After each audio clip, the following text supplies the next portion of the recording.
तो जैसा कि अभी तक हम लोगों ने बात करी कि sun is the biggest source of energy on the earth. We get light from the sun and without light we can not see at all. बिना रोशनी के तो हम देख ही नहीं सकते हैं. For watching any objects we are in need of human eye. Human eye is the most important organ in human body. तो मानव नेत्र जो होता है वो मनुष्य के शरीर में सबसे इम्पॉर्टेंट अंग होता है. Its diameter is 25 mm. इसका जो व्यास होता है वो 25 मिमी होता है. Its diameter is 25 mm. इसका व्यास जो होता है वो 25 मिमी होता है.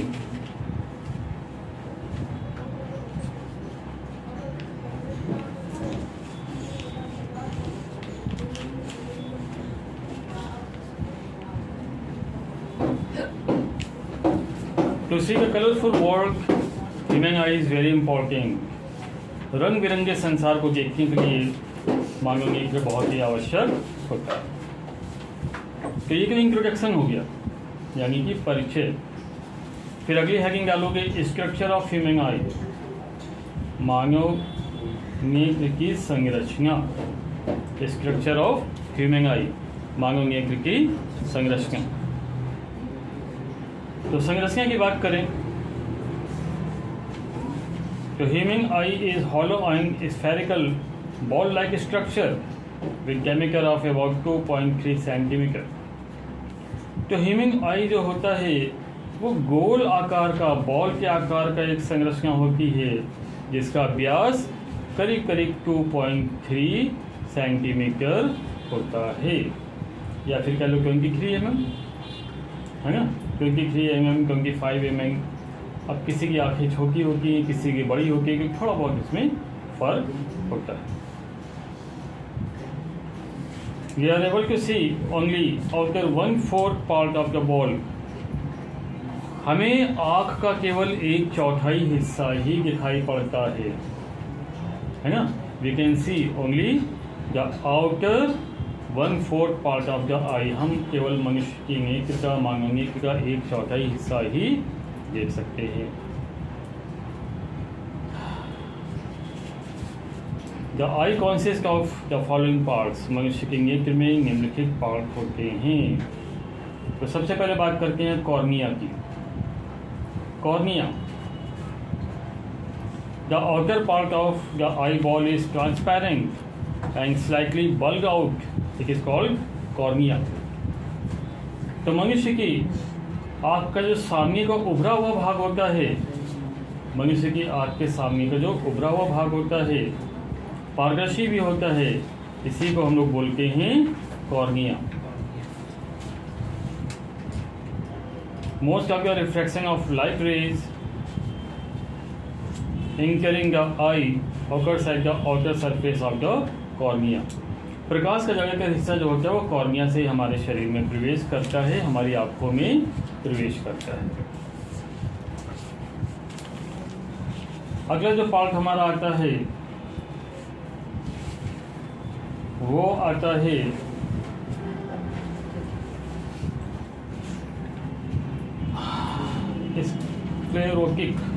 स्क्लेरोटिक दृढ़ पटल.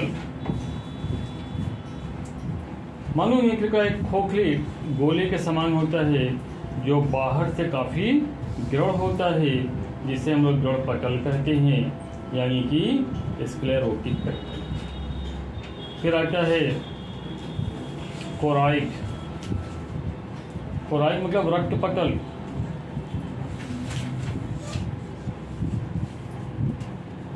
ये भी मानव नेत्र के ह्यूमन आई के जो अंदर का पार्ट होता है वहाँ पर एक झिल्ली टाइप की होती है ब्लैक कलर की, जिसे हम लोग कोराइड कहते हैं. फिर आता है आइरिश. आइरिस परितालिका जिसे हिंदी में कहते हैं. आइरिस परितालिका. कॉर्निया के पीछे एक अपारदर्शी झिल्ली होती है जिसे हम लोग आइरिस कहते हैं. ठीक है ना. It is very important. Its role is very important to control our pupil. ये हमारी पुतली को कंट्रोल करने का काम करती है। फिर अगला पार्ट हमारा आता है यही प्यूपिल यानी कि पुतली, जिसे नेत्र तारा भी कहते हैं। आंखों के ठीक बीचों बीच में एक छिद्र होता है जिसे हम लोग पुतली या फिर नेत्र तारा कहते हैं। ये पुतली जब आंखों पर ज़्यादा प्रकाश पड़ता है तो छोटी हो जाती है, संकुचित हो जाती है, और जब कम प्रकाश होता है तो इसका आकार बड़ा हो जाता है ना। किसी की आंखों पे टॉर्च मारिए, देखिए उसकी पुतली छोटी हो जाएगी, और किसी की आंखें अंधेरे में देखिए तो देखिए उसकी पुतली बड़ी दिखाई देगी। तो ये होता है आपका प्यूपिल, पुतली।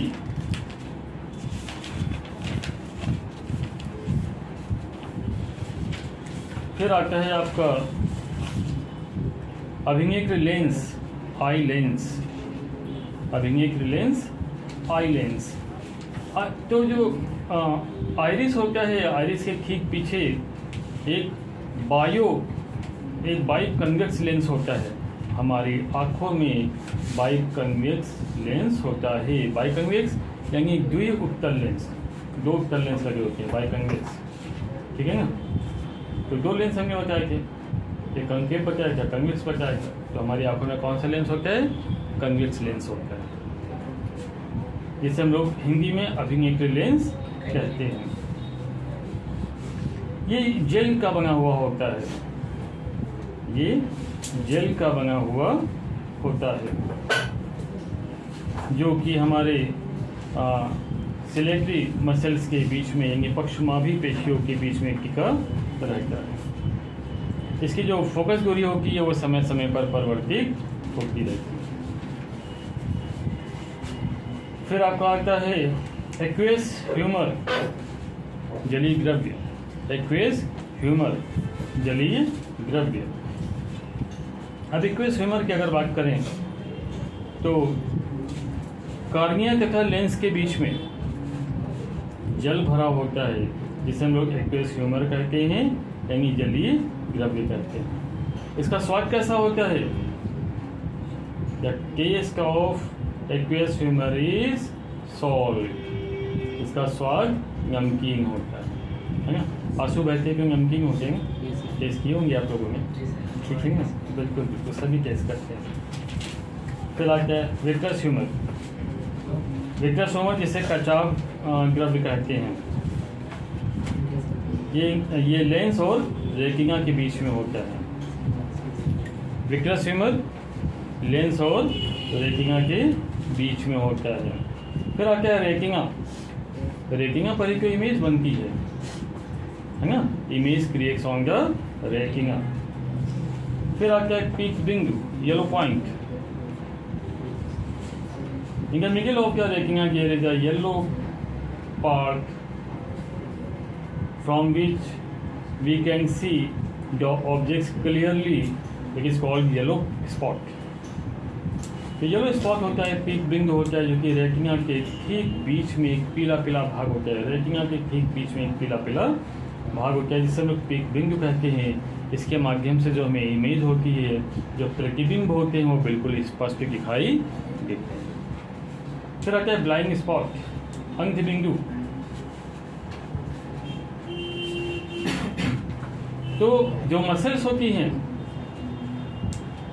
तो रेटिना के जिस भाग से होकर के हमारे मस्तिष्क को जाती हैं, उसी को हम लोग ब्लाइंड स्पॉट कहते हैं। The muscles which goes from retina to our mind और that point is called the blind spot. ये शून्य पॉइंट होता है यानी अंध बिंदु होता है, और सारी की सारी इमेज को हमारा जो दिमाग होता है वो अपनी कैपेसिटी के आधार पर ही समझता है। आपको हम बता दें कि जितनी भी चीज़ें ह्यूमन आई में दिखाई पड़ती हैं, आपको जो भी चीज़ें दिखाई दे रही इस समय भी प्रेजेंट में, वो सब के सब उल्टी दिखाई दे रही है। पर हमारा दिमाग जो होता है ना, वो अपनी एक्सपीरियंस के आधार पर उसे सीधा समझ लेता है। जैसे आप कोई अल्फ़ाबेट लिखो, कोई वर्ड लिखो, जैसे आप मान लेते हैं कि आपने 2 लिखा, एक कागज़ पे बड़ा बड़ा सा 2 लिखा, और उसे आईने के सामने दिखाइए, मिरर के सामने दिखाइए, वो आपको उल्टा दिखेगा। ऐसे ही हर एक इमेज हमारी आंखों पर उल्टा बन रहा है, पर जो हमारा दिमाग होता है ना, वो जो मसल जाती हैं आँखों से हमारे माइंड को, जो माइंड में क्या करके स्टिमुलेट करती है माइंड को, ठीक है ना, तो माइंड में प्रतिक्रिया होती है और माइंड उसे अपनी एक्सपीरियंस के आधार पर सीधा समझ लेता है। क्लियर हो गया सभी को?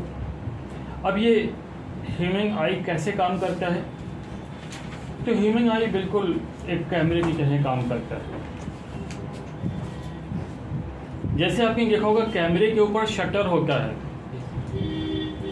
ना, कैमरे के ऊपर शटर होता है, वैसे ही हमारी आँखों के कैमरे के ऊपर भी शटर लगा हुआ है और वो है आपकी आईलिड्स, पलके, है ना, आईलिड्स, पलके।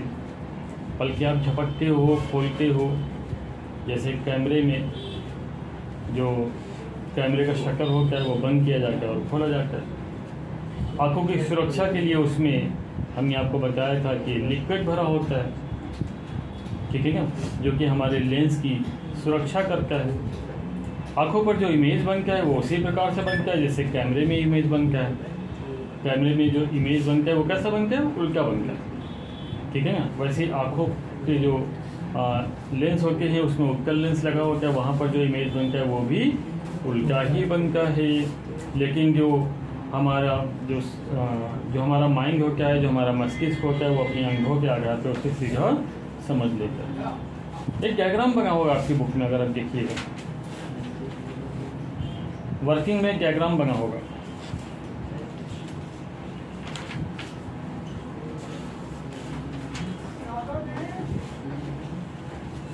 दिख रहा होगा डायग्राम, स्क्रीन से डायग्राम बना होगा, आपको दिख रहा होगा, है ना, कुछ इसी टाइप का। तो आपकी बुक में बना हुआ है ईशान? यस, बना हुआ है, सभी की बुक में बना होगा। yes, आप लोग इससे देख लो, इस पर जाकर स्पष्ट डायग्राम बना हुआ है। तो इस डायग्राम में आप क्या देखते हो कि आँखों की लेंस पर जो आपको ट्री दिखाई दे रहा है, जो पेड़ दिखाई दे रहा है, वो उल्टा दिखाई दे रहा है। आँखों की लेंस पर जो इमेज बना हुआ है वो उल्टा दिखाई दे रहा है, लेकिन हमारा दिमाग उस अपनी एक्सपीरियंस के आधार पर सीधा समझ लेता है। क्लियर है? नेक्स्ट क्वेश्चन लिखिए। पहला क्वेश्चन को हमने अगर नहीं बोला तो बोल देते हैं। What is human eye? मानव नेत्र किसे कहते हैं?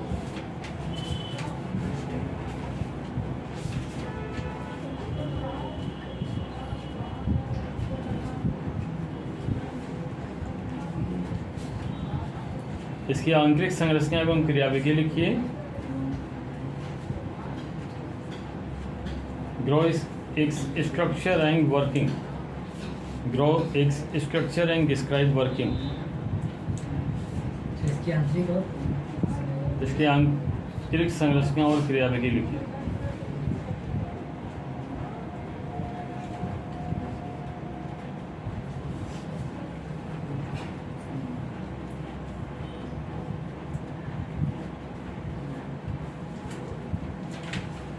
Second question.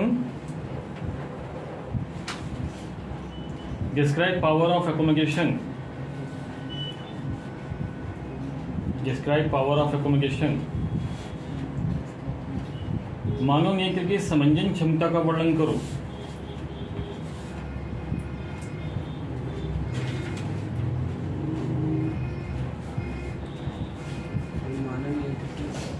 समंजन क्षमता पर वर्णन करो,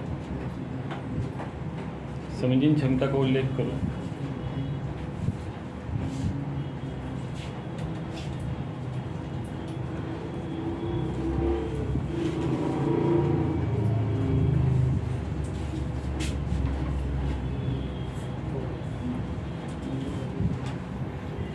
अब एकोमोडेशन पावर देखिएगा। जब कोई वस्तु हमारी आंखों से बहुत दूर होती है, when the object is at infinite, at very far distance, जब कोई वस्तु हमारी आंखों से बहुत दूर होती है, the parallel rays came on our retina by convex lens.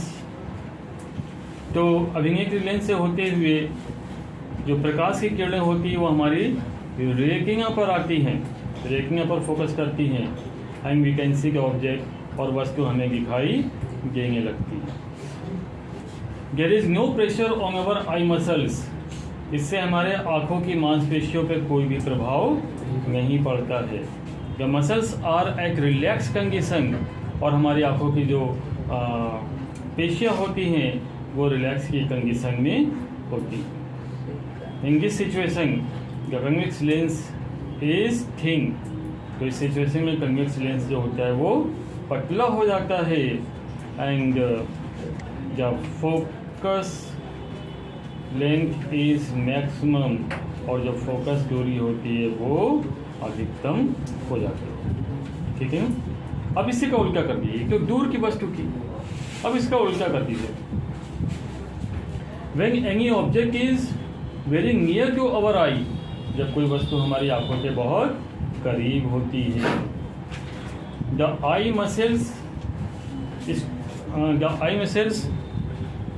Become shortened, तो हमारी जो आंखों की मांसपेशियां होती हैं वो शॉर्ट हो जाती हैं, सिकुड़ जाती हैं, and the diameter of eye lens increase, और हमारे आँखों का जो वक्रता होती है, अभिनेत्री लेंस की जो वक्रता होती है वो बढ़ जाती है। The lens become fat, lens मोटा हो जाता है। फोकस दूरी इज लेस, फोकस दूरी कम हो जाती है, and the image create on the retina of human आई, और प्रतिबिंब जो होता है वो ह्यूमन आई की रेटिना पर बन जाता है। The image is clear, and और जो इमेज होती है वो फिर हमें क्लियर दिखाई देने लगती। तो मानव नेत्र की वह क्षमता जिसके कारण वो अपनी फोकस दूरी को समायोजित कर लेता है, इसे ही आंखों की समंजन क्षमता कहते हैं, है ना। मानव नेत्र की, अभिनेत्री लेंस की वह क्षमता जिसके कारण वो अपनी फोकस दूरी को समायोजित कर लेता है, उसी को समंजन क्षमता कहते हैं। Power of accommodation is the power of lens, power of convex lens, by which it can adjust its focal distance, focal length. It is called accommodation of power. Clear हो गया? तो accommodation of power is the power of our bifocal lens, biconvex lens, by which the human eye can adjust its focal distance. It is called power of accommodation. ठीक है, चलिए अगला question लिखिए।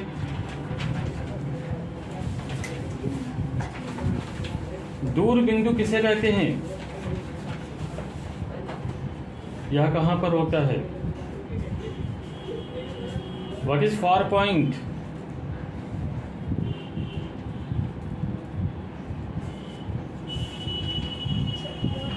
फार, FAR. What is far point? Where is it situated? आपने लिख लिया Shahnawaz? Good.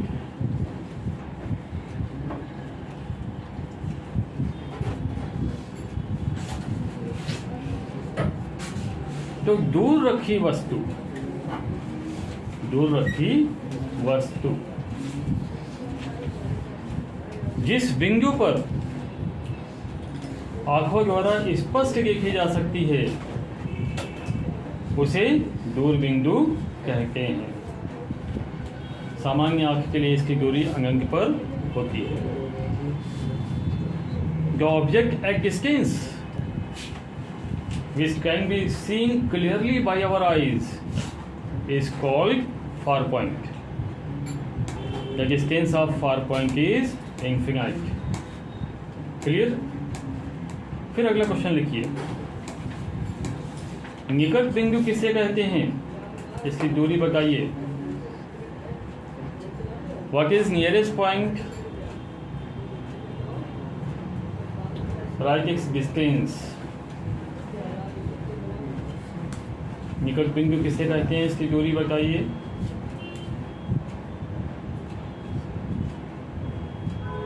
What is nearest point? Right its distance.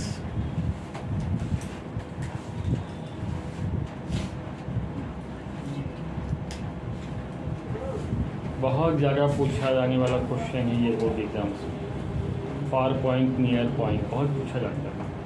Power of accommodation और human आई का स्ट्रक्चर, ठीक है ना। तो ये आज के जो हम ये 4 क्वेश्चन बोले, ये चारों के चारों मोस्ट इंपॉर्टेंट हो जाते हैं आपके लिए। चलिए लास्ट क्वेश्चन की बात करते हैं। निकट बिंदु किसे कहते हैं? तो निकटतम दूरी पर रखी वस्तु, यानी कम से कम दूरी पर रखी वस्तु जिसे मानव नेत्र के द्वारा बिना किसी तनाव के आसानी से देखा जा सकता है, उसे निकट बिंदु कहते हैं, है ना।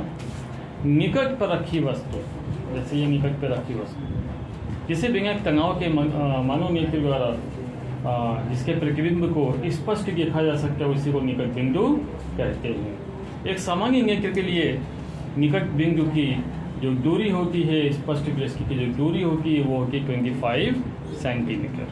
Clear. Nearest point is the point at which the object which is put at the near distance can be seen by our eyes without any tension is called the nearest point. In a healthy human being, the distance of nearest point is 25 centimeter. Clear है सभी को? तो चलिए इस class में हम लोगों ने पढ़ा ह्यूमन आई के बारे में, उसके पार्ट्स के बारे में, वर्किंग के बारे में, पावर ऑफ एकोमोडेशन के बारे में, फार पॉइंट और नियर पॉइंट के बारे में, है ना। नेक्स्ट क्लास में हम लोग जो पढ़ेंगे वो भी मोस्ट इंपॉर्टेंट क्वेश्चंस होंगे, और वो होगा आपका डिफेक्ट्स, ह्यूमन आई के डिफेक्ट्स के बारे में, यानी शॉर्ट साइटनेस, लॉन्ग साइटनेस, जो कि बहुत ज़्यादा पूछा जाता है, वो लोग नेक्स्ट क्लास में पढ़ेंगे। ठीक।